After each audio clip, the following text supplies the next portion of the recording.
And we are back with the third segment of the GSMC Sports Podcast presented by the GSMC Sports Network.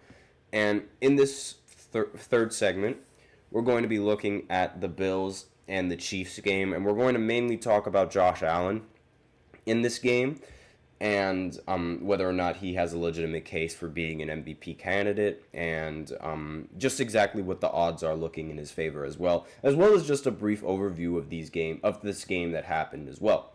So I watched this game, and going into this game, I expected the Chiefs were going to win, but I was wrong. And a lot of people, they sort of circled this week on their calendar because not only is this, like, Chiefs versus Bills, a classic matchup between these two AFC rivals, especially in the postseason, but this was a pretty solid quarterback battle, and a lot of people, if the Chiefs were going to lose any game this season, it was going to be this one. A lot of people really expected them to lose to the Bills if there was any game that they were going to end up dropping, and they did not get lucky in this matchup, and this matchup, it was still really close. I mean, the final score was 30-21 in favor of the Bills, but the matchup was still rather close. Patrick Mahomes, he ended the game throwing only 196 yards, 3 touchdowns, and 2 interceptions. He's been very underwhelming as the Chiefs quarterback in not just this game, but in this season. I mean, his passing touchdown to interception ratio is 15 touchdowns to 11 interceptions. So he's not been nearly as good at protecting the ball as we're accustomed to seeing in previous seasons, and he's nowhere near been the monster that a lot of people sort of fear in the regular season like he was years prior.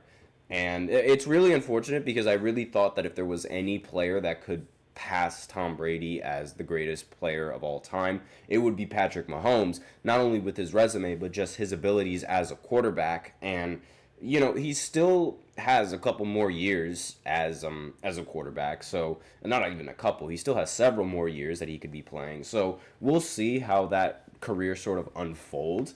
And the season is still rather young, so, it's not like their Super Bowl chances have been affected in the slightest despite this loss. But this was a very, very close game, and it was a game that ended with Patrick Mahomes throwing a game-losing interception. I mean, in the fourth quarter, they both just woke up. And I mean, most of the game was a little bit of snooze fest. I mean, Patrick Mahomes in the first play of the drive threw an interception, so that wasn't an ideal start for him. And then the Bills answered right back with a touchdown of their own, and they did not convert on the extra point, unfortunately. But still, Kansas City would punt the ball and after a 3-and-out, and then the Bills would punt the ball after 6 plays. Then in the second quarter was where a lot of the scoring, was where some of the scoring ended up starting. So the Chiefs, they opened up with a touchdown. Then the Bills opened up and answered back with another touchdown. And after a 3-and-out from the Chiefs, Josh Allen threw an interception after a 4-play drive, and it was on 4th and 3, so, they were going for it on 4th down, which is something that you sort of need to do when you're going up against the Chiefs, and, it's a risk that you have to take, because if you can get a lead on the Chiefs, you kind of have to try and capitalize on that. Not to mention, I mean, the Bills, they have been a very solid team on converting 4th downs, and they just couldn't get one off in this one, and the Chiefs ended up capitalizing on this mishap by scoring a touchdown after that interception. But the Bills quickly responded with a field goal to end the first half, with a score of 16-14. So this game has been close, right? However, in the third quarter, it was a punt off. So the Bills, they ended up punting, the Chiefs ended up punting, then the Bills punted again, and then the Chiefs punted again. So it was just straight punts in the third quarter, and then in the fourth quarter, everybody woke up. The Bills, they opened up with a 10-play touchdown drive. Then the Chiefs opened up with another 10-play touchdown drive of their own. And then the Bills, they ended up, at this point, the score was 21-23 in favor of Buffalo. And usually, if you follow the trend that the season has shown with the Chiefs, you would have expected that the Chiefs would somehow get a stop And once they did get the stop, then Patrick Mahomes would have walked down the field and they would have scored and they would have won the game. But Josh Allen said nope and decided to run the ball all the way towards the end zone and score a touchdown. It was a very manly run, if I do say so myself. And I mean, nobody really expected him to do all that, but he broke several tackles and ended up making his way into the end zone. It was a 26-yard touchdown drive. It was a 26-yard touchdown run by Josh Allen, and this ultimately put the game somewhat out of reach because it was 30-21. And, a lot of people, they like to joke that the Chiefs had dark magic and they find ways to win that nobody really expects them to find ways to win. But it did not happen in this game as Patrick Mahomes threw a costly interception, which ultimately sealed the win for Buffalo.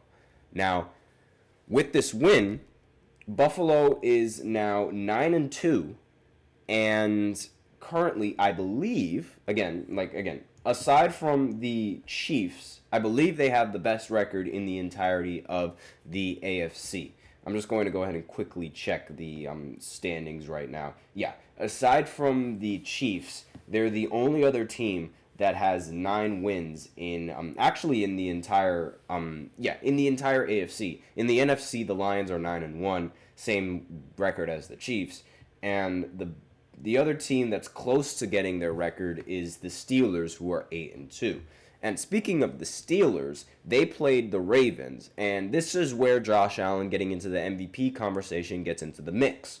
So the Steelers, they ended up playing the Ravens in this matchup, and the Steelers, they ended up winning against the Ravens in this matchup, thus moving them to the top spot in their division by beating the Ravens. I mean, Lamar Jackson has had a history of not being able to beat the Steelers, and this loss really affects his MVP conversation and really affects him in the MVP conversation because now Josh Allen sort of has a good chance to be in the MVP conversation now and possibly win the MVP outside of Lamar Jackson. I mean, based off of individual stats, it doesn't really seem like he's all that close. I mean, Lamar Jackson has 25 touchdowns to 3 interceptions. He threw one of those interceptions against the Steelers, but he only completed 48% of his passes. He has 2,876 yards, like passing yards, in this season, compared to Josh Allen's 2,543. And Josh Allen has fewer touchdowns, but also has more interceptions than Lamar Jackson. So from an individual standpoint, it doesn't really seem like Josh Allen is by far the better quarterback than Lamar Jackson. However, looking at team record and looking at the standings, and MVP, it usually goes to the best quarterback that's on the best team.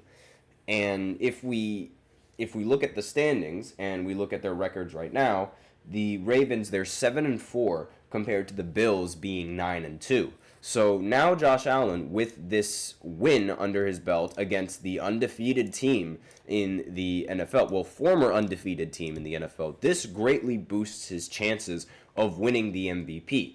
If he can somewhat, play some of the best football towards the end of the season, then he might win the MVP. It really does look like he can. I mean, the next game that he plays is going to be against the Niners. He plays at home. The Niners, they recently came off of a really bad loss. More on that later.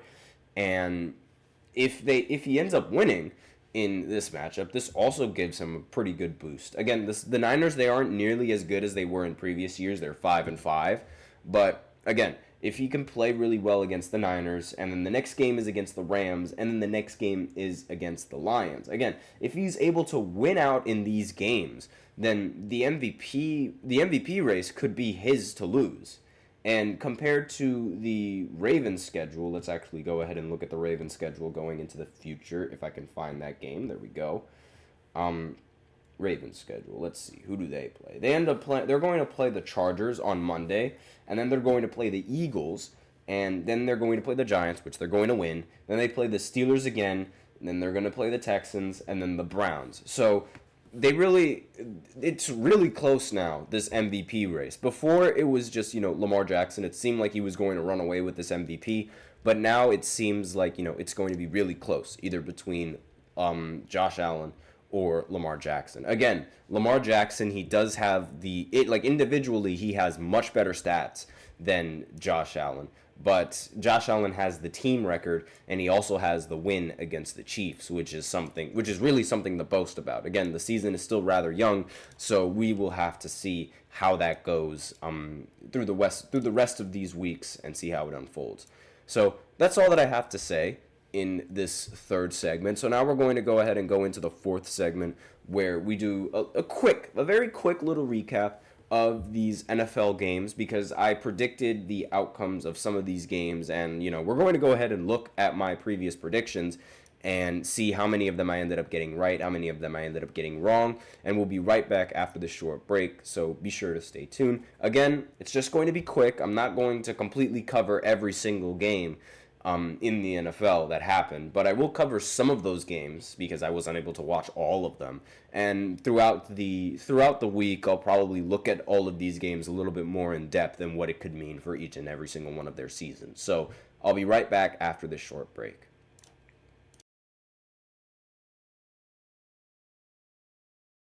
For the best and latest podcasts available anywhere, go to the podcast app on your cell phone and type in GSMC to access free content-rich podcasts on health and wellness, book reviews, sports, entertainment, relationships, social media, movies, technology, finance, and even weird news. Subscribe and download the GSMC Podcast Network's family of shows, available everywhere podcasts are found.